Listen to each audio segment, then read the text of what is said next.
You're sitting at your kitchen table on a Sunday afternoon, spreadsheet open, calculator app running, feeling like you're finally getting serious about buying. You found a decent house, not your dream home, just decent, listed at $500,000. You've read the articles, watched the videos, everyone says the same thing. Save 20% down to avoid PMI. You type in the calculation. 20% of 500,000 is $100,000. You stare at that number, $100,000 in cash. You look at your savings account balance, $8,200. You've been saving aggressively for 2 years to get there. And that's when the math hits you. To reach $100,000, you'd need to save $850 every single month for the next 10 years. Except housing prices in your area have risen 8% annually for the past 5 years, which means that $500,000 house will cost $740,000 in 10 years, which means you need $148,000 down, which means the finish line just moved 60% further away while you were calculating how to reach it. Sound familiar? You're not failing at home ownership.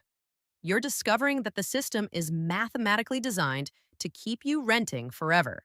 I'm going to show you the complete mathematical reality of the down payment trap. Exactly how the moving finish line works, what happens when you try the 3 to 5% down shortcut, and why both paths are designed to extract maximum money from you while making homeownership feel just barely out of reach. We'll calculate the real numbers, document who profits from keeping you stuck, and expose why this isn't a personal finance failure. It's a systemic capture mechanism. Here's the baseline reality. The median American household earns $74,580 per year. The median savings account balance is $8,000. After paying for housing, transportation, food, healthcare, insurance, and utilities, the median household has $400 to $600 in discretionary income each month. That's what's left over. That's the pool you're drawing from to save for a down payment. Let's be optimistic. Let's say you commit to saving 50% of your discretionary income. $300 every month, no vacations, no emergency fund contributions beyond bare minimum, no retirement increases. Just relentless saving toward that $100,000 down payment.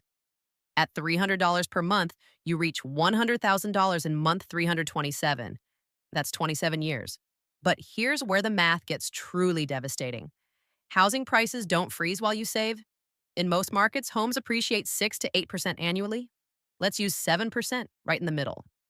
That $500,000 house you're saving for today, in 27 years, it cost $2.4 million. The 20% down payment you need is now $480,000.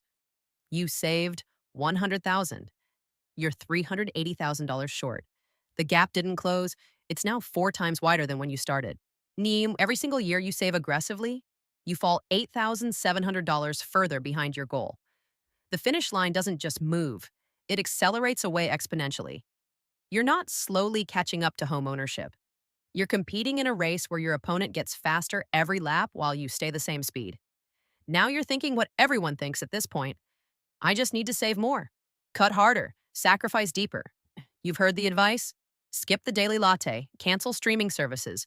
Drive an older car. Let me show you what those sacrifices actually yield. Cancel Netflix, Hulu, Spotify. That's $35 per month. Skip coffee shops entirely. Maybe $50 saved. Drop the gym membership, another $40.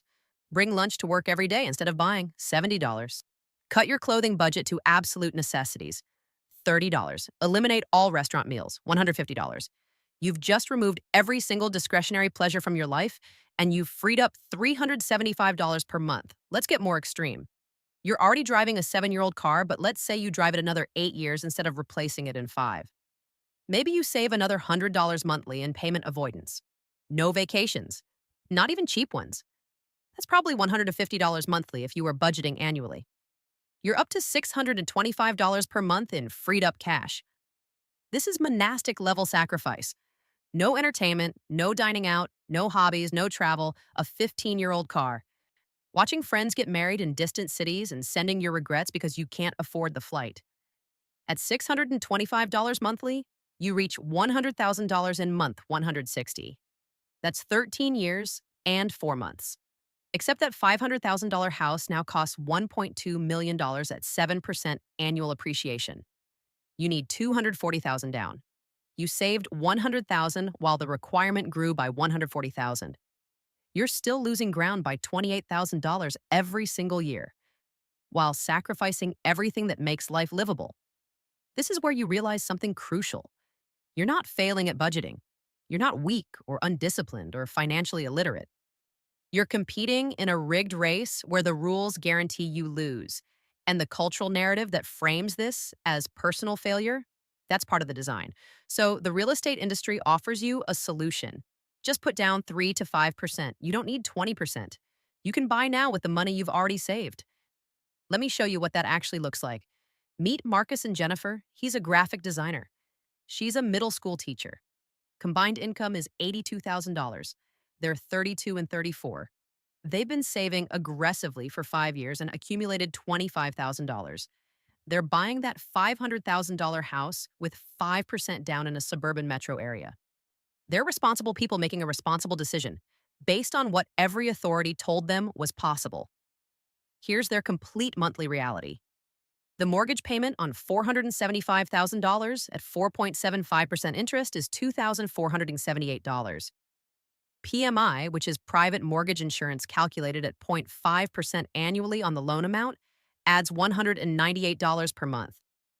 Property taxes at 1.2% annually are $500 monthly. Homeowners insurance is $200.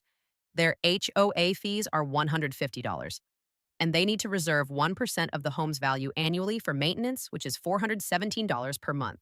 Add it up, $3,943 every single month. Their combined take-home pay after taxes, healthcare premiums, and retirement contributions is $5,200. Subtract housing.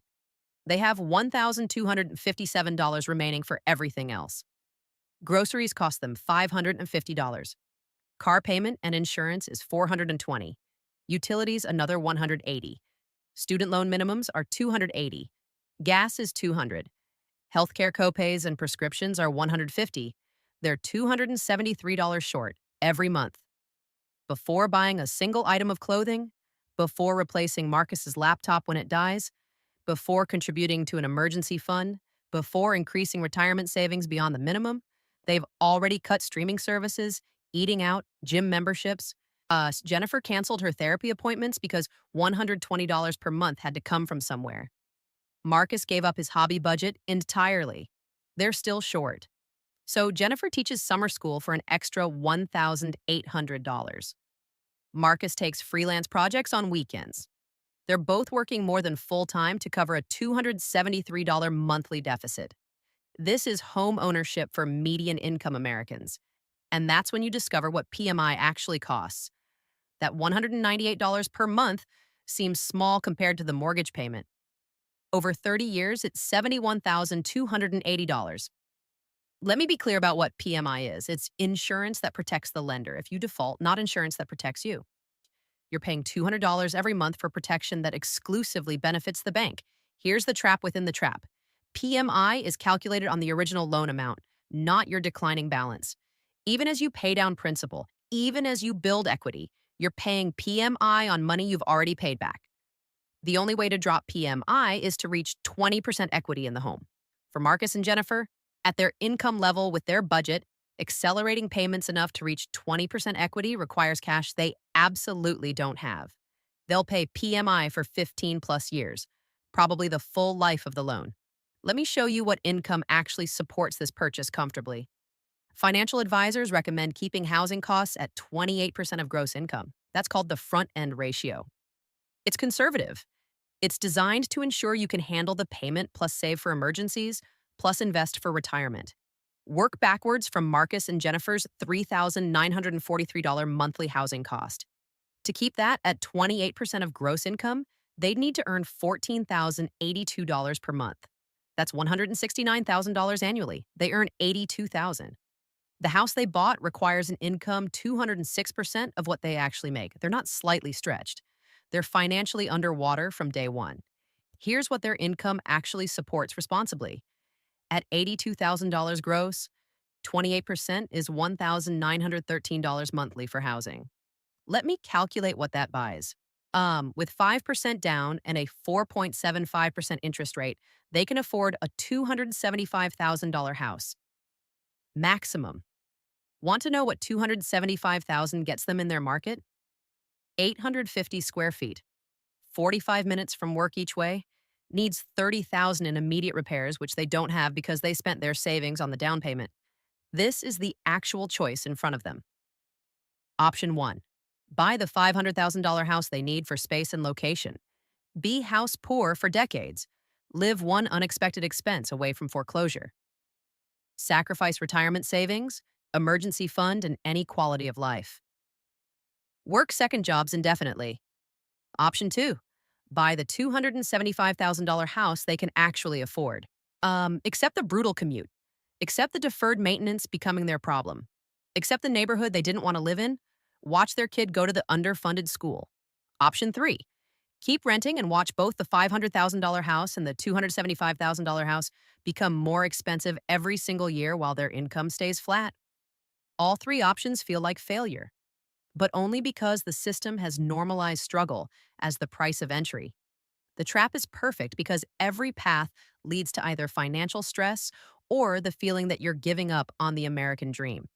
Now let me show you who profits every time you overpay. Real estate agents earn commission scaled to the sale price. 3% of 500,000 is $15,000. 3% of 275,000 is 8,250. The agent makes 75% more money selling you the house you can't afford versus the house you can. Their incentive is perfectly aligned with you overpaying. Mortgage lenders make more money on larger loans. More principal means more interest revenue over the life of the loan. But they especially love PMI. It's pure profit with zero risk. You pay them $200 monthly to protect them from your default. If you default, the insurance pays them. If you don't default, they collected $70,000 in premiums for doing absolutely nothing. The housing industry lobbies aggressively against any policy that would increase supply or limit appreciation. Developers want artificial scarcity to maintain high prices. Existing homeowners vote against new construction because it might lower their property values. Real estate investment firms buy single-family homes in bulk, reducing supply and raising prices. Everyone in the profit chain benefits from houses being expensive and scarce. Financial media is sponsored by Rocket Mortgage, Realtor.com, Zillow. The content you consume about homeownership is paid for by companies that profit when you buy. They create articles and videos normalizing sacrifice, glorifying homeownership at any cost, framing struggle as virtue and character building. They never calculate whether the math actually works for you. Here's how 20% down became gospel. It protects lenders from underwater loans. If you put 20% down and the market drops 15%, the lender is still secured. You lose your entire down payment, but they get paid. The 20% rule exists to protect banks, not you. And by being nearly impossible to achieve, it funnels you toward PMI products, where they profit from your inability to meet the impossible standard. Nobody in this system benefits from you affording a house comfortably. Not one participant in the transaction makes more money if you have breathing room in your budget. Watch what happens to 3 different households over the next 10 years at current trajectories. All 3 are saving for down payments, while prices appreciate 7% annually. Household A has $140,000 in combined income. Top 20% of earners, they're saving $2,000 per month. They reach their down payment goal in year 4 when houses have appreciated to $650,000 and they've saved $96,000. They buy, they're stretched but manageable. They build equity, they win. Household B is Marcus and Jennifer, $82,000 income, median household. They're saving $850 per month through extreme sacrifice. Year 1, they need $100,000 down on a $500,000 house. They have $35,000 saved. Gap is $65,000.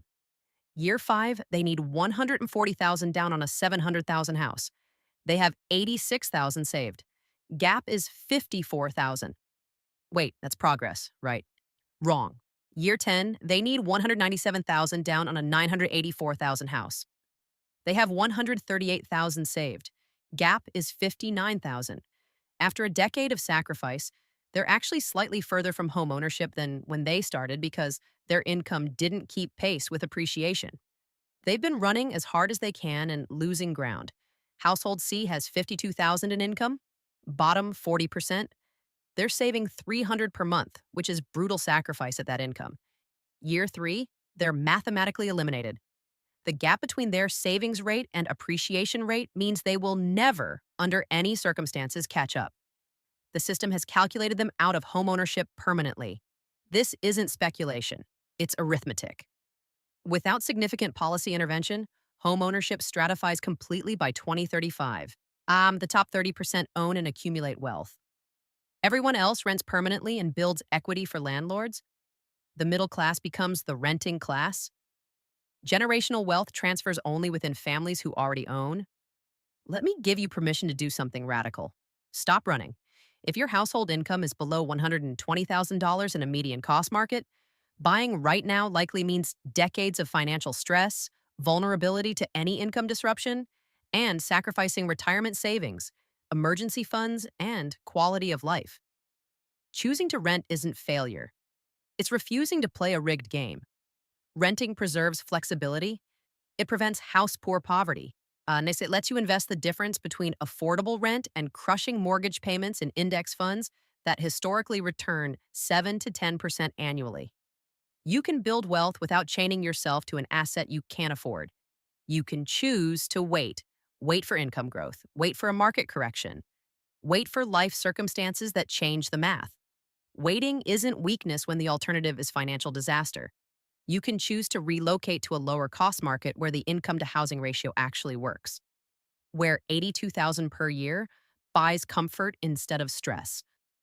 That's not giving up. That's choosing a life that serves you instead of a house that owns you. You can accept that building wealth through diversified investments may be smarter than forced savings through home equity, especially when that home equity requires sacrificing retirement accounts, emergency funds, and peace of mind. Here's what Marcus and Jennifer's life actually feels like day to day. It feels like the hot water heater failing and putting $1,400 on a credit card because the emergency fund they depleted for closing costs hasn't rebuilt. It feels like Marcus needing $600 in break work and delaying it 3 months until the tax refund comes. It feels like Jennifer calculating whether a $4 coffee with a colleague is worth it. It feels like declining wedding invitations because the gift plus travel isn't in the budget.